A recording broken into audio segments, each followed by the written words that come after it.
আসসালামু আলাইকুম ওয়া রাহমাতুল্লাহি তাআলা ওয়া বারাকাতুহু। প্রিয় দর্শক শ্রোতা, এই মুহূর্তে দেশ এবং দেশের বাইরে আমাদের এই কোরআন শেখার ভিডিও যারা দেখছেন তাদের সুস্বাস্থ্য এবং দীর্ঘায়ু কামনা করে আজকের ভিডিওটি শুরু করতে যাচ্ছি। প্রিয় দর্শক শ্রোতা, এসো সহি কোরআন পড়ি চ্যানেলের পক্ষ থেকে আপনাদের স্বাগতম। প্রিয় দর্শক শ্রোতা, আপনি যদি আজকে আমার চ্যানেলটা দেখে থাকেন আমি বলবো অসংখ্য ধন্যবাদ। আর চ্যানেলটা বেশি শেয়ার করবেন, কারণ এখানে কোরআনুল কারিমের প্রত্যেকটা লাইন, প্রত্যেকটা আয়াত আপনাদেরকে শুদ্ধ করে দেওয়া হচ্ছে। আপনি যদি সময়ের স্বল্পতার জন্য কোরআন শুদ্ধ করে পড়তে না পারেন, তাহলে আমাদের চ্যানেলটিকে সাবস্ক্রাইব করে রাখুন।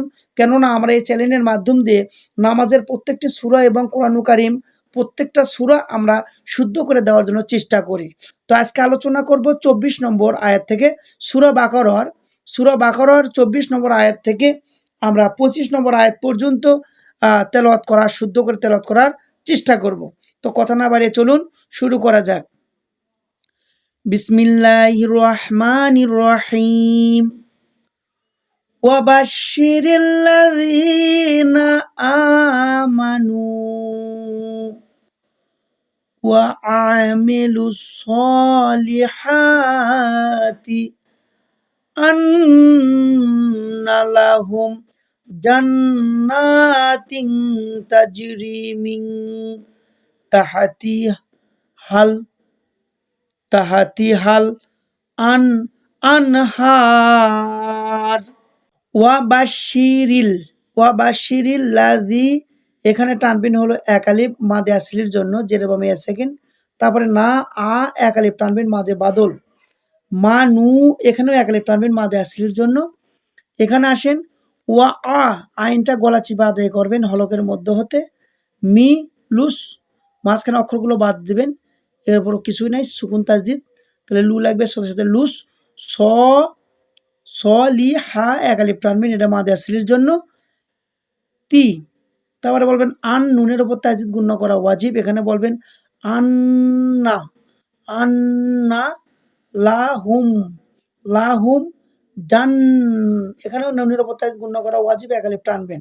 জান্না তিং, এখানে একটু খেয়াল করেন, এখানে তিন হবে না, তিন। নুন ছাগিনের বামে তা অক্ষর আছে, এই নুন ছাগিনটা এই দুই জেরের ভিতরে আছে, এটাকে বলা হয় তানবিন। তানবিনের ভিতরে নুন ছাগিন লুকে রয়, সেই নুন ছাগিনের বামে তা অক্ষর থাকার জন্য এখানে ইকফার গুণ্য হবে। এখানে বলবে তাং, এভাবে তাং তাজ। এখানে জিম সাকিনের কলকলা করে পড়বেন, কারণ কলকলা হুরুফ হলো 5টি, বা ত কফ দাল আর হলো জিম, এরপর সাকিন থাকলে কলকলা করে পড়তে হয়। তাই বলবেন তাজুরি, এক আলিফ টানবেন। এখানে জিম সাকিনে কলকলা করার পরে এক আলিফ টানবেন, এটা হলো যেরকম এসেন মাদে আসলি। তারপরে বলবেন মিং, এখানেও ইকফার গুণ্য করবেন, তা থাকার জন্য ইকফা হবে। মিং তাহ, এই হাটা গলা শুশু শব্দ হবে, বড় হা উচ্চারণে গলা শুশু শব্দ হবে। মিং তাহতি হাল, এই হাল লাগবে লামের সাথে, হাল। আন হার, এখানে দেখেন আপনি যদি এই জায়গায় দম ফালান, তাহলে এই রয়ের উপর থেকে পেস্টটা বাদ দিয়ে একটা সেকেন্ড ধরতে হবে। তাহলে সেকেন্ড ধরলে হয়ে যাবে হার। এটার নাম হলো আড্ডি সেকেন্ড, যাকে বলা হয় মনে মনে ধরা সেকেন্ড। থামার জায়গার আগের অক্ষরে জের জবর পেশ, দুই জের দুই পেশ যদি থাকে সেটা বাদ দিয়ে একটা আড্ডি সেকেন্ড ধরে পড়তে হয় যদি আপনি দম ফালান। তাহলে আমি এখানে দম ফালাবো, তাহলে কি করতে হবে, হার, তিন আলিফ আবার টানতে হবে। কেন, হার উপর যে খাড়া জবর আছে মাদে আসলি, এখানে মনে মনে সেকেন্ড ধরলে এই মাদে আসলির ভাবে মনে মনে সেকেন্ড দেওয়ার কারণে এক আলিফের জায়গাতে টানতে হবে তিন আলিফ, তাই বলবেন হার। তারপর এখানে আসেন কুল্লা, এখানে বলবেন কুল, কুল্লা মা, কুল্লা মা এক আলিফ টানবেন, কুল্লা মা এক আলিফ টানবেন। রু জি উ, এখানে কফ জিব্বার গোড়া থেকে বলবেন আর এক আলিফ টানবেন উ, এইভাবে। বেশিরভাগ হোসেন এটা মাদে আসলে এক আলিফ টানবেন। তারপর এখানে আসেন মিন হা, মিন হা, এখানে হাটা টানবেন এক আলিফ মাদে আসলির জন্য। তারপর দেখেন মিং, এখানে ইকফার গুণনা করবেন, নুন চাইনে ইকফা, ছায়ে করলো ইকফা, এজন্য বলবেন মিং, এক আলিফ গুণনাও করবেন। মিং থামা, থামা থাবার জিব্বার আগা থেকে থামা র তীর, এই যে তি লাগবে রয়ের সাথে তীর, নুন চাইনা গুণ ছাড়া ঈদগম, তীর রিজ কং, এখানে থামার জায়গা আছে কিন্তু এটার নাম হলো লা ওয়াকফে আলায়, দম ফালানো যাবে না। কোরআন শরীফের ভিতরে লামের জায়গাতে আপনারা দম ফালাবেন না, কারণ এখানে দম ফালানো যাবে না। এখানে বলবেন কং, নুন সাকিনের ইকফা কপে করলো ইকফা, এখানে কপ দুই জবর কন হতো, সেখানে বলা হবে কং, গুণনা করতে হবে কং, ইকফার গুণনা করবেন। তারপরে বলবেন ক, একালিপ টানবেন আদে আসলির জন্য। এখানে বলবেন লু, এখানে একালিপ টানবেন মাদে আসলির জন্য। এখানে কি আছে, পেশের বামে ওয়াও সাকিন একালিপ টানতে হবে। এবার আসেন, এখানে আসেন, দেখতে পাচ্ছেন আপনারা হা একালিপ টানবেন, হা একালিপ টানবেন। তারপরে জাল্লা রি, যা লাগবে আমার সাথে জাল্লা রি একালিপ টানবেন। এখানে থেকে দেখেন কলু হাদাল্লাযী, এখানে টানবেন একালিপ মাদ আসলির জন্য। তারপর দেখেন রুজিকনা মিন ক্বাবলু, এখানে কফ সাকিনের কলকলা আদায় করতে হবে, মানে তার মানে প্রতিধ্বনি সৃষ্টি করতে হবে। তাহলে কি হলো, রু যে কফ সাকিনের কলকলা আদায় করবেন। তারপরে বলবেন না, একালিপ টানবেন, রু যে না, একালিপ টানবেন জবর বামে খালিল মাদে আসলে। তারপরে বলবেন মিং কবলু, মিং কবলু, এইভাবে মিং, এখানে আবার একালিপ ইকফার গুণনা করবেন, মিং গুণনা হবে একালিপ ইকফার জন্য। কব, এখানে বা সাকিনের কলকলা হবে, লু যা আছে তাই, এই জায়গায় থামা যাবে না, কব লু।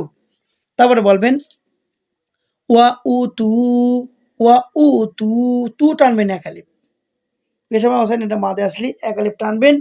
তারপরে দেখেন বিহি, হি একালিপ টানবেন, এটা হলো হায়ে দমির, একালিপ টানবেন বিহি মুতাশাবিহা, এখানে মুতাশা, শা একালিপ টানবেন জবর এবং খালিল মাদে আসলি। আর হলো বি হা, এখানেও একালিপ টানবেন, দুই জবরে দম ফালালে এক জবর বাদ দিয়ে একালিপ টানতে হয়। আমার কাছে এখানে আমরা দম ফালালে একটা জবর বাদ দিয়ে একালিপ টানবো, এটাই সঠিক। এবার আসেন ওয়ালাহুম ফিহা আজওয়াজুম মুতাহহারাহ, খেয়াল করেন ওয়ালাহুম ফি একালিপ টানবেন, এটা হলো কি জের বামে ছিল মাদে আসলি। তারপরে হা তিন আলিপ টানবেন, মাদের বামে লম্বা হামজা মাদে মুং ফাসিল, তিন আলিপ টানবেন, হা তিন আলিপ। তারপরে আজ ওয়া একালিপ টানবেন, ওয়া জুম, এখানে মিমের উপর তাজিদ গুণ করা ওয়াজিব, একালিপ গুণ করবেন, জুম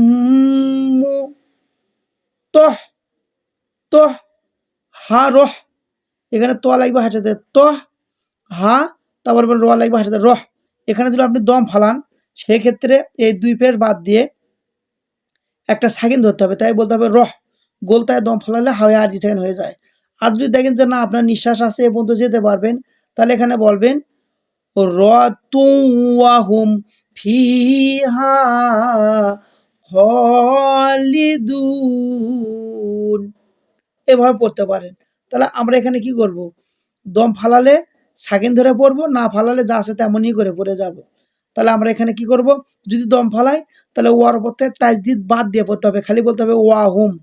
আর দম না ফালালে তু একালি পূর্ণ হবে, ঈদগমের গুণা তু ওয়াহুম ফি, একালিপ টানবেন মাদে আসলির জন্য, হা একালিপ টানবেন, খ একালিপ টানবেন মাদে আসলির জন্য, লি দুন, এখানে তিন আলিপ টানবেন, তিন আলিপ টানবেন এই কারণে এখানে মাদে আট দি থামার জায়গা আছে, মাদে আসলির বামে থামার মনে মনে সাকিন দিয়ে পড়লে সেখানে টানতে হয় তিন আলিপ।